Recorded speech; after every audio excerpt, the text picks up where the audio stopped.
Thank you, Chris. The murder of George Floyd and other Black men and women by police officers will hopefully lead to police reform.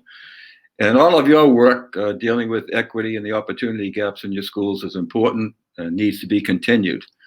But both of those and other examples I could give really are uh, effects. They're not really causes. And in order to bring about real change, you have to deal with the cause of something. And in my mind, the cause is the fact that the United States is a racist country. We've had 400 years of institutional and systemic racism, white privilege embedded in our culture. And white people as a group either don't understand that, they don't care about it, or they're not willing to do anything about it. Now, that's kind of a bold statement. So, what evidence do I have? Well, the evidence starts in this state with the Pilgrims getting off the Mayflower. They immediately take the land from the indigenous people who are living there because they believed that they were entitled to it, the beginnings of white privilege. The year before that, in 1619, the first slaves arrived at Jamestown. Slavery is predicated on the notion of white supremacy. The white race is superior. In this case, the Black race is inferior. Therefore, the white race has the right to dominate the inferior race. So for 200 years, slaves were raped, they were whipped, they were beaten, they were murdered, families were destroyed, people were denied education. Slaves were treated as property. They could be bought, they could be sold, all at the will of the white slave master. That went on for 200 years, and it was embedded in the way of the South. But equally important, for until 1850, there was little or no opposition to it in the North. Westward expansion was white people moving out to the West, taking the land from the Native Americans that already lived there, backed by the US Army. And then the federal government gave that land to the white settlers. The Mexican-American War was designed by the United States to gain the southwest portion of our country and California. Once we took the land, we took it from the Mexicans and began to treat them as second-class citizens. The Civil War at the end gave us a brief opportunity to change this through Reconstruction, which lasted 12 years. During that time, Blacks owned property, they became farmers, they had businesses, they got the right to vote, they selected hundreds of local and state office holders, they had several congressmen, 2 senators, and then in 1877, you had the contested election. The Republicans wanted the presidency, the Democrats wanted the federal troops out of the South. They reached an agreement, the federal troops left, and immediately slavery returned. They didn't call it slavery at that point. They called it Jim Crow, but it was the same thing. It was all based on whites are the superior race, blacks are the inferior race. During that time, blacks lost the right to vote. They became sharecroppers. They lost businesses. If they had schools, they were inferior. And it was all based on fear.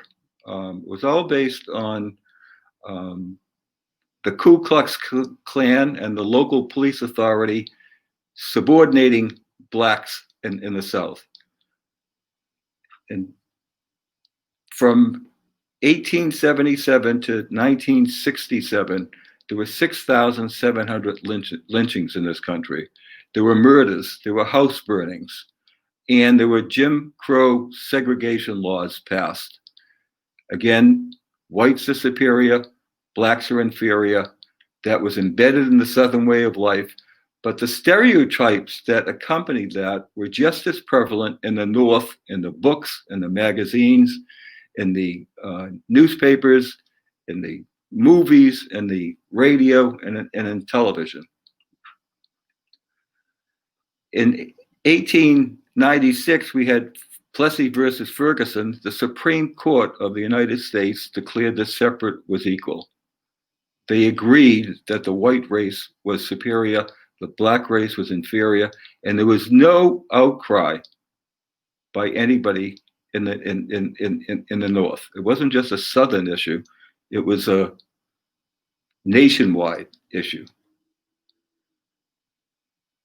We brought the Chinese over here to develop the transcontinental railroad. As soon as the railroad was finished, we passed the Chinese Immigration Act, Chinese Exclusion Act, which prevented Chinese people from immigrating into this country.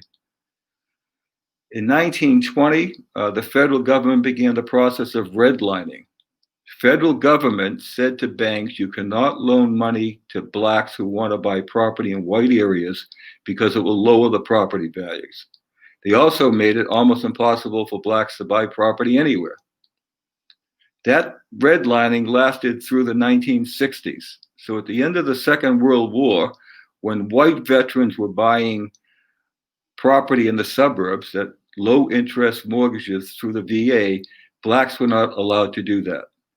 And when the GI Bill was passed, allowing hundreds of thousands of white veterans to go to college and enter the middle class, blacks were prohibited from doing that, either through discrimination or segregation. At the beginning of the Second World War, we immediately took the Japanese Americans from their homes and their businesses and interned them, while white German Americans who had supported the Bund and Hitler were left alone. When you come to civil rights, there was great improvements made. It was a wonderful experience, a very positive experience. But in reality, the civil rights movement simply gave blacks the rights that they should have had all along. It didn't really deal with racism. And then you get today, and look around us today, we have a criminal justice system that's not just. We have segregated schools. Schools are supported financially based on zip codes. We have inadequate housing for blacks, inadequate health care, a huge financial gap. Racism continues to be with us. And the sad part to me about all of this is we had all of these white kids in schools for 13 years. We gave them a diploma and we said that we educated them, yet we never taught them about racism or the whites' lack of response to racism, the moral obligation to do something about it. We never taught them about that. We failed them in this respect.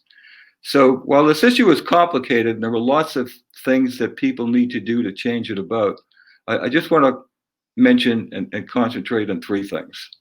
First of all, if superintendents of schools don't take the lead on this issue, nothing's ever going to change.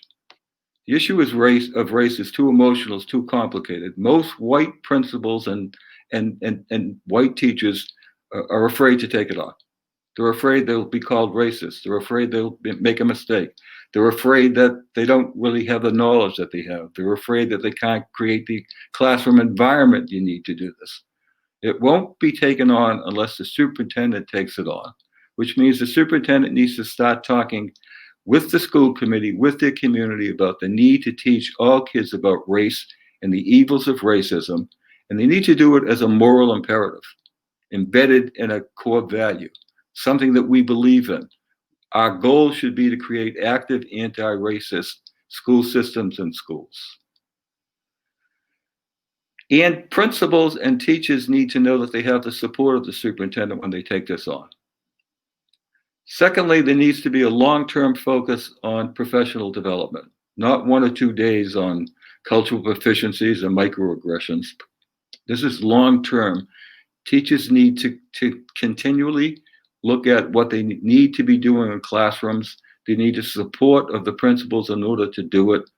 The prior speaker, Dr. Amante Jackson, said to really bring about this kind of environment takes you 8 to 10 years. So it needs to be a priority and you need to stay with it. And finally, we need to take a closer look at our curriculum. K through 12, in a developmentally appropriate way, all students need to learn about racism and the ill effect of racism.